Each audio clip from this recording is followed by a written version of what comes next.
Back, we're still on family and values, and with me this morning to discuss this topic. The topic is future planning in marriage and relationship, and my guest this morning is Evangelist Morolayo Oladipo. Mrs.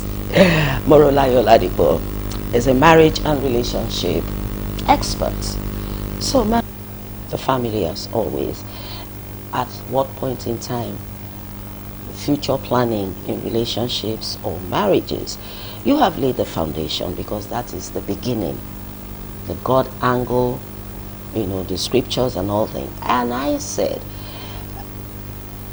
for the understanding of those that are non-Christians, that belong to different forms of faith, belief and all that, because Nigeria is a secular society, I've seen marriages where a Muslim man marries a Christian woman, and the marriage is still standing. It's still standing. As at the last time I left that neighborhood, they've been married for like 18 years. A Muslim man and a Christian woman. Yeah? In the same vein, two Christians get married in church. In less than a month, it breaks. So, and children are involved. That's my fear. In some cases, when there's a divorce, the father will take the boy, the mother will take the girl. If there are two girls, the mother, Should it be? So let's talk about the future planning. Are people really planning at all? You talked about those days, when marriage was marriage. It wasn't wedding, it was marriage. The families, both families would have prepared their children mentally, emotionally, physically, telling them that you are going on a journey, whether it is good or bad, you follow your journey. We will back you with prayers. Please, we need to know the future planning. Is it just boy meeting girl and you jump into the bedroom and you start having sex and start breeding children like chickens that you are not prepared for? Thank you so much, ma'am. Like we actually started, it's not just the girl child alone that we need to prepare for marriage.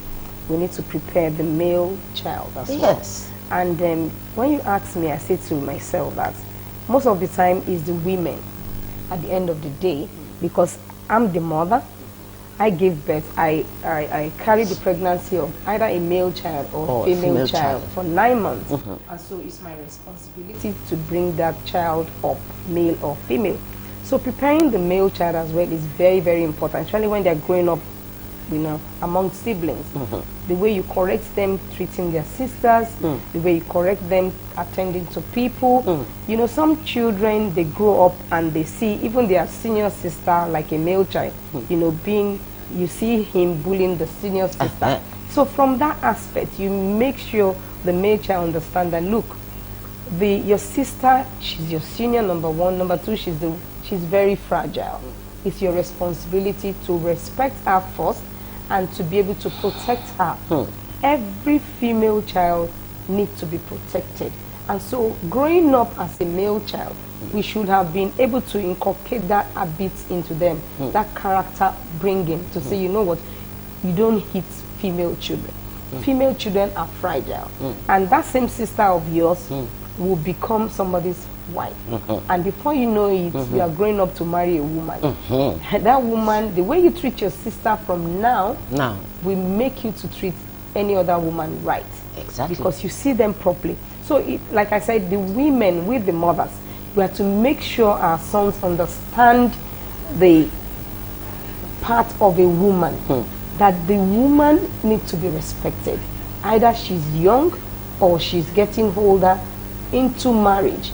You bring them up, in the same environment, but making sure that they are conscious of the female or the girl child from inception. Okay. So from there, you are preparing their mind. You are preparing them for future. For the future. And telling them, because you are growing up to be a man, you will get married. And as a girl, you are growing up as well to be a woman, to be married. So you don't need to fight your brother. And building up character from there, teaching them to have a good way of behaviors, even not within the family. Outside, when you go to school, you are not expected to bully one another. You are not expected to fight Talking anybody. about character, right? Character building. Character It's building. very, very important. Character building. Okay, ma'am, as a mother, you are doing this in your home. Some other mother is doing this in their home. So why do we have the male child that has been properly brought up in their homes go out and become bullies? Go out and begin to treat women shabbishly, as if women were rags. If they come from this kind of home, why is it that when they go out, they disrespect women?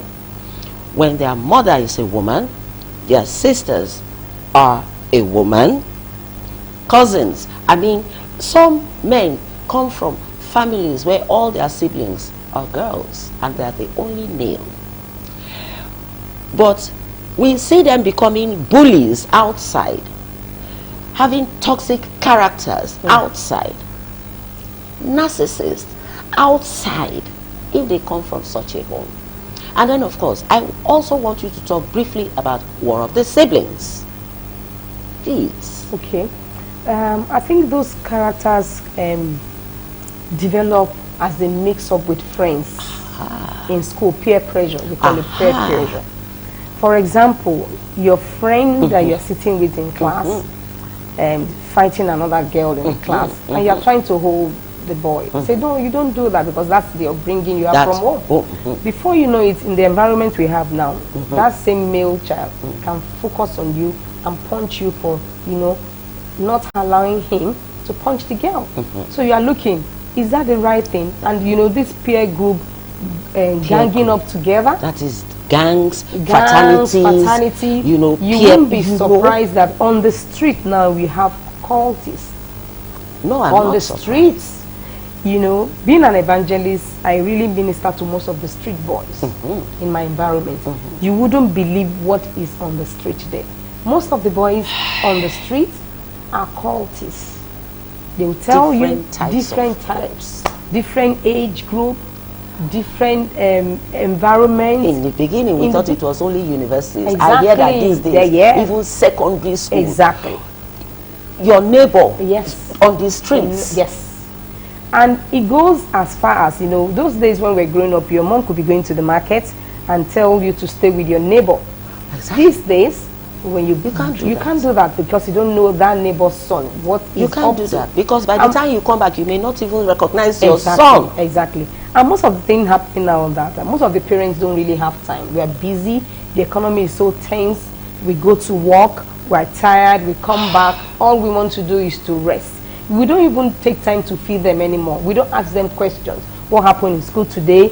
What are you doing? Do you have anything to say? No communication. And communication is the engine, is the key of any relationship. And relationship is about relating with one another through communicating.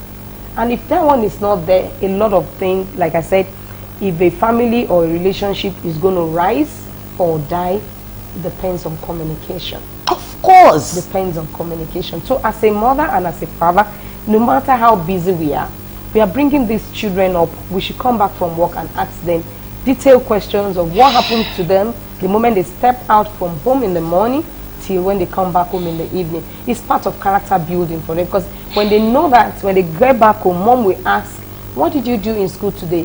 What happened to you on the way? It's part of building them up and preparing them for the future. Fantastic. It's awesome. We have a Zoom guest this morning, and our Zoom guest this morning is Mrs. Bose Fawahimi, who is a marriage coach. Good morning, ma'am. Good morning. Good morning. Nice to be here. Yeah, good morning. Bose Fawahimi, right? Okay. Yes. The topic this morning is future planning in marriage and relationship. Mhm. What's your take? Yeah, so thank you for the question. I was able to join in, listen to the guests in the studio, and she emphasized on communication, and I was like, yeah, you see, there is no way you can plan for the future if the two people involved are not really deliberate to sit down and talk about this future. So the question is, what do you see? So planning for the future is like you going on a dream journey, like you trying to see into the future, like, okay, so what exactly do I want this future to look like? So unfortunately, some people will just be like, oh, let's just shall be rolling. When we Why are you get there, still we'll doing be that? crossing the rivers. No, you there are some rivers you have to start crossing. You have to start crossing now. And it's just by way of talking about it, at least bringing We'll up come back those on the stage. conversation. We'll And continue. like she also mentioned about today's economy. I think one major place people can really plan the future is about the finances. People shy away from talking about money because it's depending on how they were raised, they won't want to talk about it because it can lead to arguments. But you need to talk about it. So what our finances going to be like? How do we do money? Will one person have to work while the other person stay Okay. home to mind the Okay. Okay. kids? Okay, Hey, okay, ma'am. Yes, we'll come back to you. mm, We'll take a break. When we come back, we'll continue with what you're saying from where you stopped. We'll take a break now.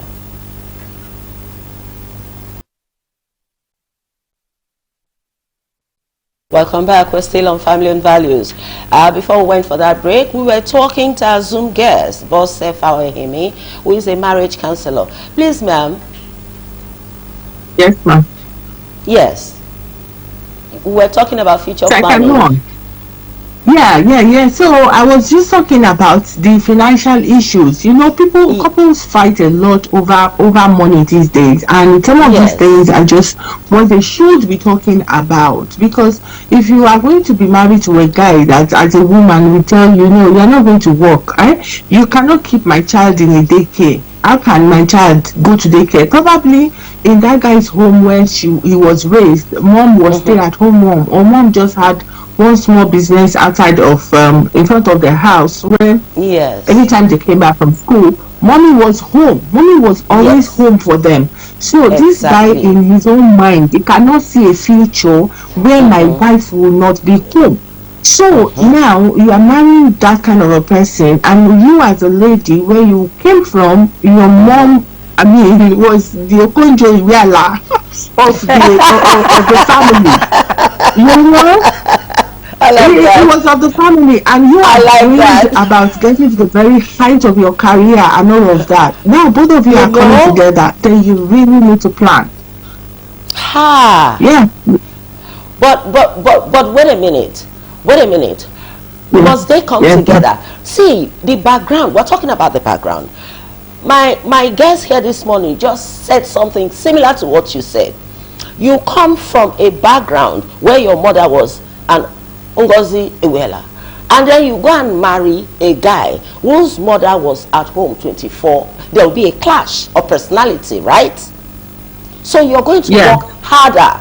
You're going to work so hard. You spend the rest of your life working on him, on yourself. Where do you meet? Where do you Good meet? question. Where do you meet? So, when these people come to you that they want to get married, they are going to tell you how much in love they are in. Ah, Oh, how, I mean, this, I found my soulmate and all of that. So, ah, our own goal is to just open their eyes and see, shey you can see potential conflict see, area. you How do see, you want to resolve it? So if they can actually plan that future on paper by themselves and they see that it's workable. I mean, so if I want to be an Okonjo Iweala, it doesn't mean that I have to sacrifice my entire career. So if they can compromise. So okay, let's say we will have our babies within 3 years, we are having just two, you stay home until the oldest is 5, and then you can pursue career. Oh, this one says, okay, I mean, if they can compromise on it, but if there is no compromise, you see, as long as they are not on the same page, that fight will never end. So if you see that there's such a big value clash, you know, or a big background clash where Yes. there is just a set way your spouse believes that something must be done. Let me not say your spouse, your intending spouse, because at that time you can still take a walk, you know. So those difficult conversations should be brought up. Not a guy will say, how much I will be paying you the salary, don't worry, just stay home, I'll pay you salary. Some other women will be happy that let me just stay home and collect salary. But some, the purpose of working is not just to make money for them. It's for self-actualization. It's for meaning, you know. So they will not just accept something and say, let's see. So other things they need to also talk about involves how they want to run their home. Are we going to allow people live with us? Can we have family members stay with us? You know, some people would say, oh, I mean, anybody can stay. God has blessed us, so we can be a blessing. And some other person will say, in our own family, when I grew up, I saw the way in-laws messed us up. That they were coming and going, mommy and daddy were always fighting. In my household, it will not happen. That is what they need to be talking about. And plan. This our own union. It is different from our parents' home. It is our own home. What are the rules? What is acceptable? How do we see it being laid out? We also want to plan. How many kids do we want to have? I mean, when do we want to have the kids? I had a session with a couple. The lady, they are yet to get married, and the lady is saying that, so see, me, I'm going to have the child like yesterday because I'm almost 35 and I'm going to have a child. And the guy is like saying, what? No, we are not financially ready for that though. And the thing is like, I'm 35, you don't want me to have a child. And that's how they landed in therapy, because they couldn't agree. And the guy is saying, I'm not saying I'm not going to have a child. Meanwhile, this guy had a child from a previous relationship that is 8 years old. So for him, having a child is not a biggie. But for this lady, she wants a child. So you need to plan. How many? At what point would we have these kids? Exactly what I said. Some people don't want to plan. Sorry, ma. Some people don't want to plan because when we say everything is in God's hand, yes, everything is in God's hand. But you should still plan and then submit it to God. Who can you change? Ma'am, you just said something. The planning starts from the beginning, right? But that is where all the lies are told. I want you to be the mother of my children. I want you to be the love of my life. No problem. Whatever you say is okay by me. But that's not true. We're talking about trust. You just talked about the couple that came to you. He has a child outside that is 8 years. The lady is 35 that needs a child. He says it's okay. So imagine a teacher going to marry a pilot. And then you complain that you don't get to see your husband. You don't get to see your husband. How are you going to see him? The planning starts from the beginning. This is who I am. Who are you? Even if you're telling the lies, anybody that is deep, see, there are ways you get to know these things. When we were in college and we asked our biology teacher, how do we know if a boy loves us? You know what she said? Get pregnant and you will know if he loves you. That's it. Go get pregnant and you will know if he loves you. They will run. They will run. Even at that planning stage, you need to be on your guard. You just need to see. Seeing is different from looking. Please, ma'am, continue. Yes, ma'am. So, those question as per, you know, you cited the example of a teacher marrying a pilot and all of that. You see, you need to plan your career life as well. Oh, me, I see myself, you know, I want to be able to do a master's and go on to a PhD.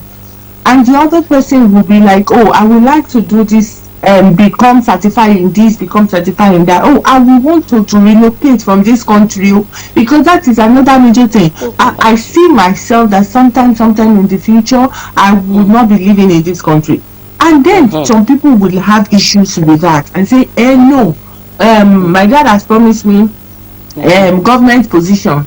I have to work in the government because there is one position waiting for me. And this other person will say, Laila, it cannot happen. So now, if you guys cannot be on the same page as per where you are headed in life, where you will be living, is that no trouble? So you need to discuss. And when you discuss, would you always agree? No, we may have different dreams and trajectories that we have estimated for ourselves. But you see, when two people come together, there's a way you can always harmonize it. So don't always see it as a deal breaker, that because it looks like this person says I want to live in the UK, this one says I must live in Nigeria, that the dream can never meet. It's the two of you, are you willing to now back something new? So because every time is not just option A and B. What about other C and D and E? There are other options that both of you can collaborate to create. So, but the essential thing is to bring out those conversations and start to talk about them. So when you talk about them, you can see where the potential pitfalls are, and then you can seek counsel on how you can navigate it. So now that is for those that are intending. But what about you that you are already in the marriage? You are already there. And then you are married to this person that just say, whoa. Man proposes, God disposes. Just all those planning, just those planning. Please, if you are watching today, please, so it is good. See, how far you will go in life, it depends on the perspective of your planning long term. Look at countries like Dubai. Those people have a template by which they want to run their country in the next 50 years, next 100 years. You see, the things we are seeing in Dubai today is not this generation that planned it. They inherited the plan. Their fathers planned it. They are just executing. And that is why people become successful when they have long-term plans. Planning. So, man or woman, I am begging you, don't say, just let us just be doing it. You must plan. Some will even say, ma'am, some would even say, I thought I could change him. Let me just be patient because maybe I will change him. Who can you change? Somebody who is not even allowing you to talk. You can't. You have not even. You don't even know who you are. Is it somebody else's child that was brought up differently from yours? See, some men cannot even stand a woman that is vocal. To them it's a threat. You know, there are so many differences. Like you said, the planning starts from the beginning. This is who I am. How many people are bold enough that have the courage to be honest, to speak out? If I talk, maybe I don't, let me not talk, so that maybe he will not marry me. Let me just keep on. I just want to marry. I just want to marry. All my mates are married. Time is going.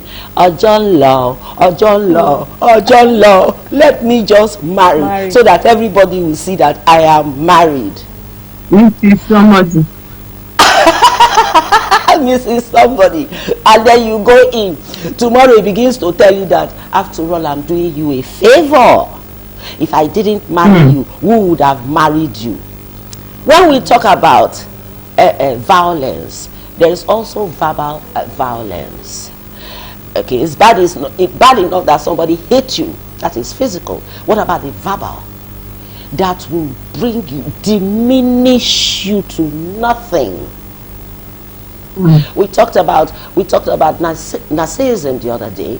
A lot of people are narcissists, even women. A lot of people are so toxic. But you say, I don't care. Maybe God wants to use me to lift him up, to change him. Then you go and enter there and then you are dying. You don't even know who to tell, because your family warned you. You can't go to your family. You can't go anywhere. And every day they are abusing you, from verbal to physical. You are there. Yeah. Not now. People will laugh at me.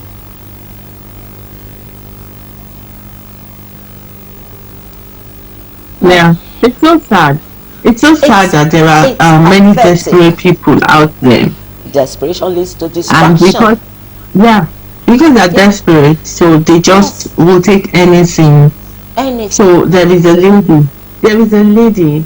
I mean, right there in session, I asked the guy. I said, "So, if this lady were to say, I'm not doing again, what would you say?" He said, "Oh, if he doesn't want to do, I mean, like, she can take a walk. She can take a walk. If he doesn't want to do it again, I mean, take a walk." And you, the lady, you are here, dear, hearing somebody telling you to take a walk. Walk. And yeah, you can go away. That's what it means. Like, I mean, if she wants to go, she can go. They are not yet married, and the guy is already telling you like that. Privately, I had a private session with the lady, and I'm like, did you hear all what he said? And the lady was like, you see, I just have this conviction. I have this conviction that, you know, it was because the guy did not experience love before, And I mean, I believe that when I show him the love, when I show him, you know, what he missed growing up, then, you know, it can become soft. And I'm like, what, are you his therapist? If there was a deficiency in this guy's life, then send him to get therapy so that he can get healed. You are not his nurse. Because he's showing you now that, see, I am not into you. All right. Okay. Thank you so much. Thank you. You know, each time I meet with women like you, I am so encouraged. I'm so joyous in my soul, because when you talk, there are women out there that are listening, that they thought they lost it all. But when women like you talk, I'm happy that they are there watching, that all hope is not lost. That even when people diminish them, they have the right to pick themselves up and move on. Yeah. You know, it is women like you that make me proud to be a woman, irrespective of what anybody is thinking. There are Ngozi Okonjo-Iwealas out there. There are Chidi Amanzi. There's another one. There are so many of them. These are the few we know, because by virtue of their profession, they are famous. There are some other women locally that are there. Thank you, ma'am. God bless you. God bless you. You're a good counselor. You know, I'm sure your clients are coming out winners. Thank you. Good morning. All right. So, back to you. We heard what our Zoom guest said. The truth be told, it is because truth is bitter. Let me tell you, even back then, where I come from, there were a few women like that. They had so much power, but they used it positively. They went into humanitarian jobs. They picked up women that have been pushed out. They picked up women who wanted to commit suicide. They picked up people. They, you know, they brought marriages that have been broken because of their influence, the positive energy they exuded. They mended broken marriages. They will talk to the man as it is. And this is an area where women do not talk. You are seen as just be there. But no, there were a few women. After all, Mrs. Ransom Kuti, you know, was a woman.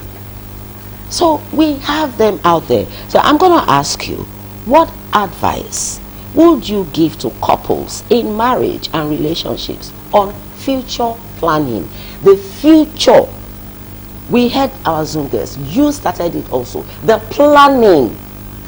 The planning. The planning, I would say, is very, very important for the younger generation, planning for their marriage. Most people plan for wedding. They're not planning for marriage. So what I would say is that they write the plan down, make it plain. You know, what you sit down to ask questions from each other. What's your purpose? What's your plan for me? Because this time of courtship is very, very important. And there's some questions we need to be asking each other during courtship. Okay, I plan to be an accountant. What do you want to be? So from there, the discussion will start. Okay, from there, you know, move forward to say, are you going to have, how many children are we going to have? What are your likes and dislikes? Do you, okay, I love going out. I'm an outspoken person. I love meeting people. I love interacting. Like communication for me is, you know, there's this woman that mentors me, Joyce Meyer. I said, me and my big mouth. But your big mouth, you use it positively. So say your mind out. Make it plain. Ask questions. And, you know, there's a place I say to people, when you ask your partner a question, note it down at the point of planning. It's not wrong for you to ask questions again. Because the same answer you got, you might not get it this time around. So from there, you start finding the character flaws.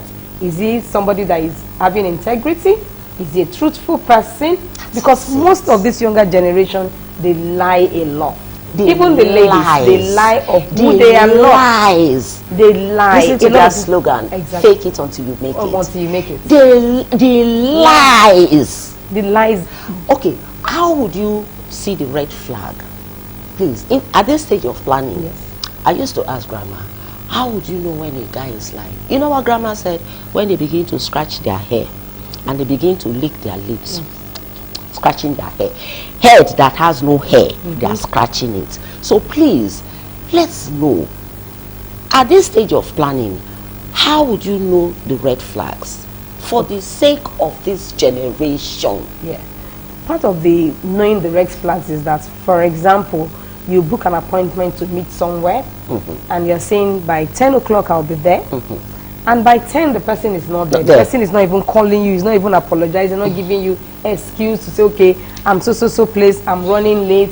And you know, when after waiting and you see the person, there's no apology, there's no saying, oh, I'm sorry, don't worry, are you getting angry because of that? Those are red flags. That person is not going to appreciate you. That person is not going to, you know, appreciate your time. You mean nothing. Nothing. So from the beginning. But you heard what she said. Even when the guy, she will say, the guy said you can take a walk. And she said, you see. Anyway, God bless you. Thank you so much for having me this morning. The pleasure is mine. Having a beautiful woman sit by me this morning. Thank you so with much, your beautiful radiance. Thank you so much. Thank So you that's so much. it on Family and Values. I hope we've made some kind of impact. I hope so. That's why we're here, to make a positive impact, to give back courage to those who are losing courage, to give back hope to those who lost hope. Do it well. You can use your mouth in any situation you find yourself. You can use your mouth to turn it around to favor you. That's why you have your mouth, because the mouth is so powerful. It's the most powerful instrument that I know. You use it rightly, it favors you. You use it wrongly, you're on your own. My name is Barbara Soke. This is where we sign out. Peace.